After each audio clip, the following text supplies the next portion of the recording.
All right, so day 5 of the trip, our visit to Nsuo.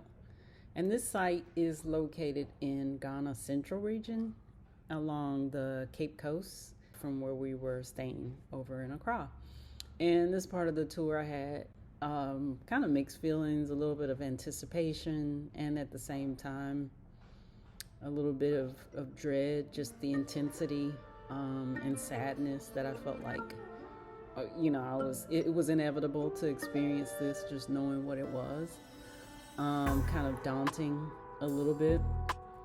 I've heard stories and kind of seen other people. Like I watched a few YouTube videos of people experiencing visiting Slave River and stepping into the same path as the ancestors did, and it's that's pretty intense. So it's easy for me to get emotional just thinking about it. And I was like, I don't want to be embarrassed and be in tears in front of people that, that I just met. But it was okay. I was in tears, but it was okay because, I think everybody was experiencing the moment in a similar way. So it ended up being fine. Just in looking at the grounds and the site, very impressive. I mean, I could tell it had been modernized, but because there was like a meditation area and a gift shop, so all those things had been built up. But even though it had been modernized, you could tell kind of like it felt like the spirit of the past was alive and well there. I immediately started to notice kind of some of the plants and trees in the surroundings. This is another intriguing part about the trip, and something that I want to research a lot more, just seeing the different species of plants that were growing in that region. So just more to come on that. As soon as we arrived, we were greeted by the tour guide and we met him. I like how his name was Kwame. I like how he corrected us and told us that he wasn't a tour guide, that he was a prophet and a teacher. And the good thing is he lived up to that name. He lived up to that title because we learned so much during this stop on the trip. He shared with us a lot about the stories of the artifacts and some of the historical figures that were on display. Like, for example, Queen Nanny. Shame on me for not knowing that history. Yeah, so apparently Queen Nanny, I had to go back and look more into it, but apparently Queen Nanny was a military leader in Jamaica during the 1700s. She's from Accra, but she was migrated to Jamaica at some point, and it's unknown whether she came there as a slave or whether she came there as a free woman. There's multiple stories out there, I think, but she's revered.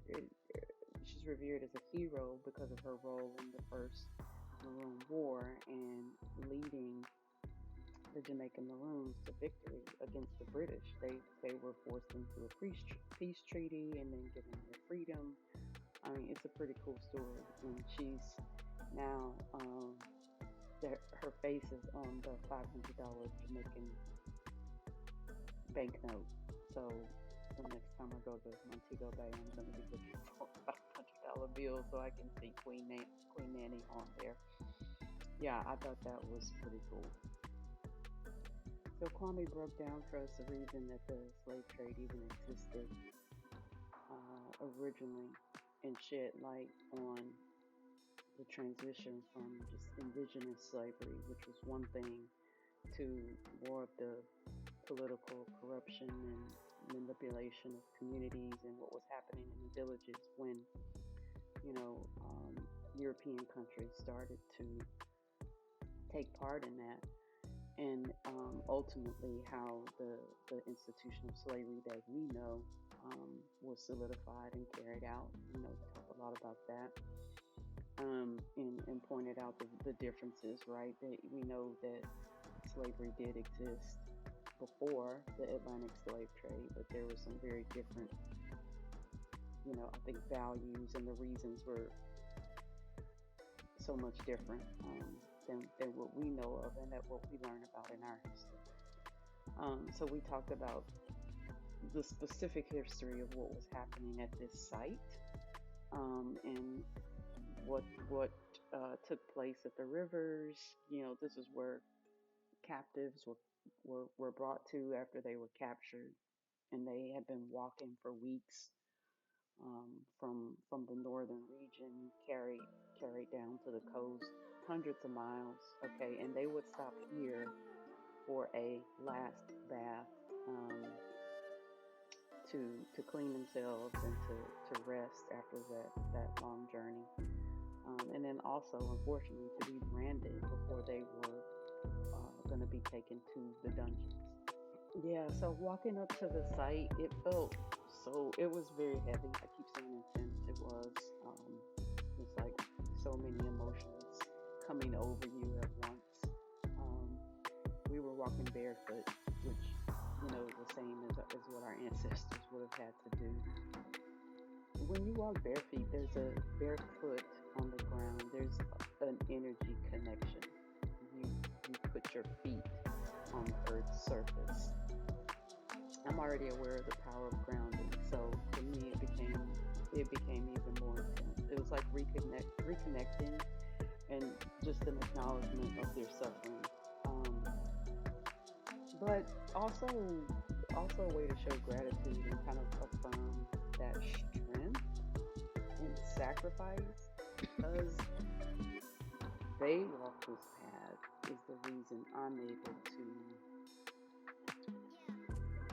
walk this path after them and really just exist in life, and have the life that I have today. So that's kind of the full circle moment for me and what it meant.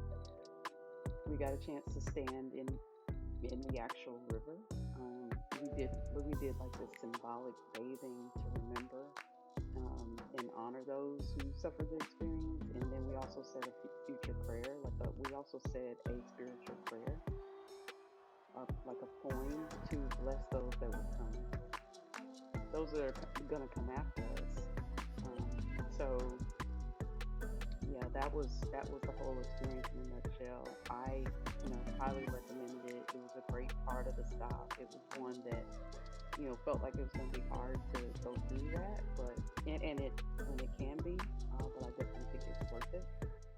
So there was a memorial wall where people could write their names and confirm they had come back home to find their roots.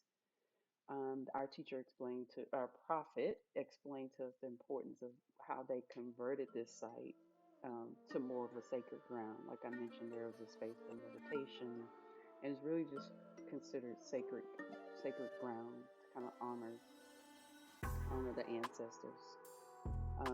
Every year there's this emancipation festival. It's a big celebration. It happens in August, around the August-September time frame. It celebrates and honors the grounds. People come back, they pay homage. I definitely could see that, as an event that I would want to go back for that.